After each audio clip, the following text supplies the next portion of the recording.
The brand new RTX 4060 Ti is here, and the first mid-range graphics card released in ages. But is this the graphics card we've all been waiting for, or is it another Nvidia release constrained by VRAM, pricing, or something else? In today's video, I'll be building a gaming PC to find out. So let's dive right into it after a quick word from today's video sponsor. The Corsair Xeneon Flex provides the ultimate large form factor OLED gaming experience.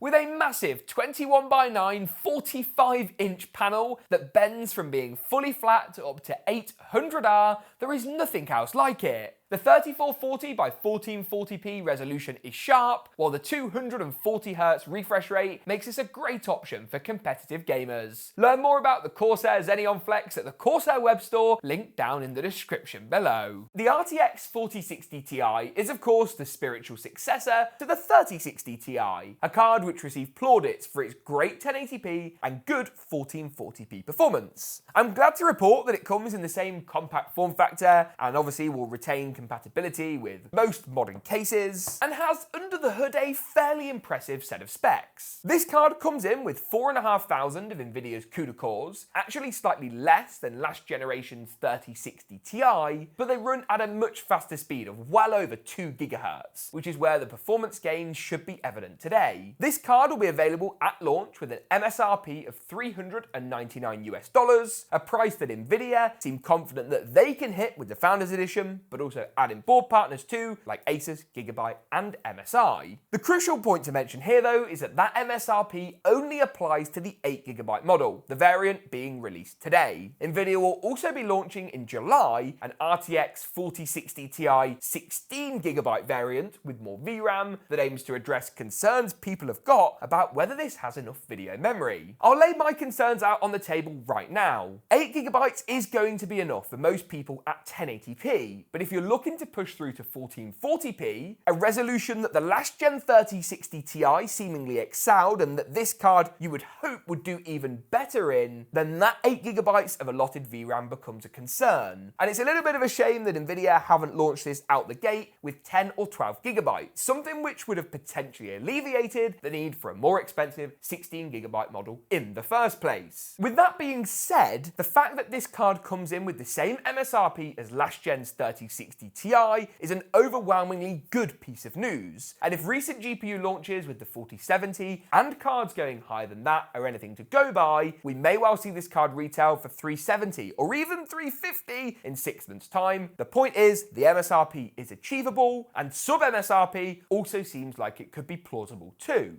Otherwise, the card looks like quite an attractive proposition. Nvidia have opted for like a polished silver, which we haven't really seen before, and a lighter colorway than some of the other options on the market. They have stuck with the PCI Gen 5 power cable, that isn't going away anytime soon, although the card actually boasts quite impressive power consumption. Nvidia claim this card consumes just 160 watts under load with an idle power consumption of 7 watts, making it a great potential upgrade for those of you with existing systems with say a 600 or 650 watt PSU. But of course, to really test this out, we need to build a great system around it. So let me talk you through all the parts that make this possible, get this system built, and let's test our 4060 Ti. Now at the heart of this build is of course the processor, Intel's Core i5-13400F. Now this is a real great CPU, you get up to 4.6 GHz in terms of the clock speed on those performance cores, with an impressive 10 cores in total. Now 4 of these are Intel's lower power efficiency cores, but those cores will take all of the non-gaming applications like your Spotify or your YouTube out into the background, leaving the more powerful cores exclusively for gaming applications. It's also a great value option and works perfectly with a B760 motherboard like this one. Now I should quickly address why I've gone for a B760 platform rather than say using AMD's last gen Ryzen 5000 with a 5600X. I plainly think going solely for the next gen platform in a build like this makes the most sense, and investing in things like DDR5 memory now will save you money later down the line. This B760 Tomahawk motherboard from MSI is a great bet. It gives you all the next gen features you could want. PCI Gen 5 for future GPU or more likely future superfast SSD upgrades are both present, as is the inclusion of Wi-Fi 6, making sure you can get connected with this build from day day 1. Looking around the back, and you'll also see the I/O config is pretty strong too. Plenty of 10 gigabit USB Type-A ports, a 20 gigabit USB Type-C, and even 2.5 gig Ethernet. You do get support for RAM overclocking of the latest DDR5 memory, though B760 doesn't allow for CPU overclocking, hence going for a non-unlocked, non-K-series CPU for this build today. For those of you that haven't installed an Intel processor before, it's very easy. Simply find either the small golden triangle or the larger little triangle on top of the heat spreader and line it up with the triangle on your socket cover. On Intel boards, it's typically on the bottom left corner of the socket. Lift up the arm, lift up the retention plate, drop the chip in nice and easily. You may want to give it a little bit of a wiggle or a move around just to make sure everything is secure, but don't overdo it. Pop the cover back down. The black plastic will then nicely remove itself before adding in the retention arm just to clamp the CPU into place. As I say, with this being a next-gen build, I wanted to go with next-gen DDR5 memory, which is where this Corsair Vengeance RGB DDR5 kit comes in. It's just shy of 6,000 megahertz in speed and has 32 gigabytes of capacity. Memory is going to be a huge talking point in this video, given of course the 8 and 16 gig variants of the 4060 Ti, but in terms of DRAM, the answer is simple. It's 32 gigs or nothing. 16 gigs is going to bottleneck a build like this one. You also get nice little RGB diffusion on top of the memory, which will look good, and the whole thing is configurable in Corsair iCUE. Those of you wondering how to install the RAM, simply line up the notch on the memory with the notch on your board, pull back your retention clips, and push the RAM into place. I've also decided to opt for next-gen storage, and I've picked up this Lexar NM790 for the Gen 4 drive in this build. Now, this particular model is 2 terabytes, but I'd recommend a 1 terabyte drive for this build, just to keep a lid on budget. Links for latest pricing and availability will be linked down in the description below. Now, for this stage of the build, you'll want to chuck out your large screwdriver and swap it out with a much smaller one. We call it a teeny tiny screwdriver here on the channel. Remove the top M.2 heatsink or heat spreader. That will then reveal some space in which you can mount the drive. Slide it into the slot at a 45-degree angle. There we go. Push it down, and you'll see here there's a little toolless clip which slides over to hold it into place. We're going to add the heatsink back on to make sure the whole drive stays nice and chilly and doesn't overheat. Gen 4 drives do get a lot hotter than their Gen 3 counterpart, so something here just to bear in mind. The last thing to pop onto the motherboard is the CPU cooler. Now, technically, you do get this included with Intel's non-overclockable i3 and i5 tier chips. It's free, and it's okay, but it is a bit rubbish. So instead, what I'm going to do is pick up something like this. Instead, I've got the new Cooler Master Hyper 212 Halo Black Edition. Basically, the latest iteration of their Hyper 212 range. Lots of great tower air coolers. You just want something with a heatsink and a fan. You can see size-wise as well how much larger this is than the stock cooler, and thus how much of a better job it's going to do of dissipating heat quietly. Flip the motherboard around to the rear, grab the included cooler backplate, and we're just going to tweak that until it goes in, which will give us just here 4 silver threads now poking through the motherboard. These are what we're going to use to screw the cooler down, but first grab the included bag of mounting hardware, there we go, and locate these 2 brackets. I'll be installing these onto the bottom plate of the cooler using these threads just here before adding a drop of thermal paste and screwing the cooler down. The RGB and the fan cable will be wired up later, but adding the cooler in at this stage does make life that little bit easier. And there we have it, looking pretty good. The motherboard assembly, as we like to call it, is now complete, meaning we can go ahead and move this over into the case. The next part in the build today. This is the NZXT H5 Flow RGB edition. Basically, NZXT took the Airflow version of the H5 and added in the RGB version from the Elite, which is basically what they should have done in the first place. But they've done it now, and it looks great. I picked this case for a few good reasons. It's a more compact chassis, which leans better into our smaller 3060 Ti design. It provides great airflow with a 120mm exhaust, 2 140mm intakes, and a 120mm GPU fan blowing cool air directly into our graphics card. Supports obviously full-size ATX boards like this. Basically, it just ticks a lot of boxes. Now, if we take a look inside the case, you'll notice that there are a number of posts. These are called motherboard standoffs located inside. Let me point them out. So at the top, we've got 3, 1, 2, 3. Down the middle, we've also got 3, 1, 2, 3. And here we've got 2 towards the bottom. The top 6, these ones here are all in the right place. But as we'll be using an ATX board, these standoffs need moving around. So we need to add 1 down to the bottom here, 1 to the bottom left over here, and remove any extras. Standoffs stop the motherboard from grounding out, so extra ones are bad news. Once the standoffs have been moved, the motherboard can slot into place. The built-in I/O shield making our life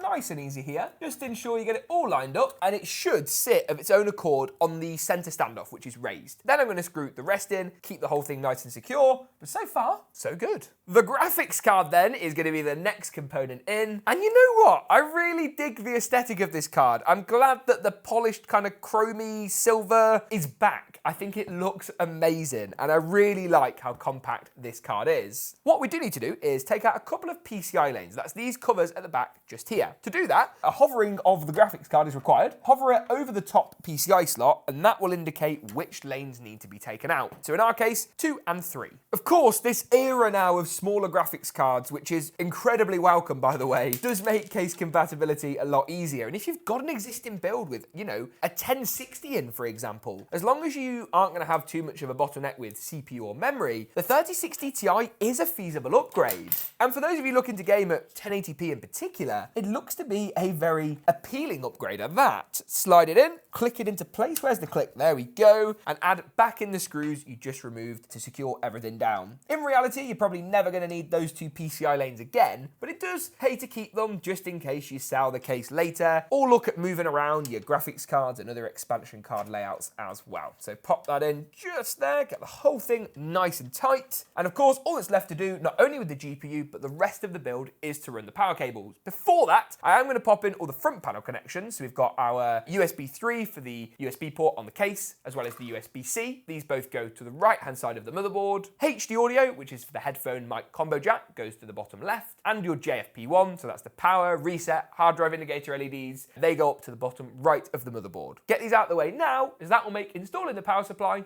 a little bit easier. In order to power everything up, I have picked up this, the Corsair CX650F. Now, of course, the 4060 Ti is super power efficient and only requires really a single, I'd say, 8-pin connector in old power supply connector terms. This one does have a few little bells and whistles, shall we say. It's got an RGB fan if you care about that. It's 80 plus bronze certified and is available in a few different wattage flavors. Perhaps most importantly though, it has a fully modular interface, meaning we only need to plug in the cables that we'll actually be using in this build. The first of those is this, a 2 Type 4 to single PCI Gen 5 power connector, capable of powering up any of the latest Nvidia GPUs that boast a connection. Inside this modular bag of cables, you'll also find a motherboard power cable, a little something like so, an 8-pin or 4+4 pin CPU power connection, of which we'll be plugging in 2, and a power cable that looks a little something like this, otherwise known as a SATA power cable. These are always good just to plug in for any extra SSDs or old style hard drives, but they also tend to be the power connector used by RGB and fan controllers and other accessories like RGB strips. Otherwise though, that's all the cables that we need. The rest of these we'll keep safe in the bag for any future PC upgrades, changes, tweaks, or otherwise. And of course, if you wanted to sell the power supply one day, great to have those nice and safe. The next order of business is to see if my handiwork actually results in a PC that functions. So let me grab this monitor over here. And then it's time to hit the power button for the very first time. That seems to be working. I've taken out one of the RAM DIMMs, which I normally do the first time I boot up a build, just to help with memory compatibility a little bit, but otherwise, looking good, and in a moment we should have an image over here on our monitor. Yes, here we go. CPU or memory change, please enter setup to configure your system. Here we go. Select CPU cooler type, tower air cooler. You are now choosing air cooler. Yes, I am indeed. And we can take a look here. You can see we've got our i5 13400F being recognized. I'm also going to be able to enable XMP after I've got Windows installed and return the other RAM DIMM into place. For now though, let's see how good this thing looks in an epic GeekaWhat montage, and I'll rejoin you in just a few moments for a full rundown of the 4060 Ti's performance.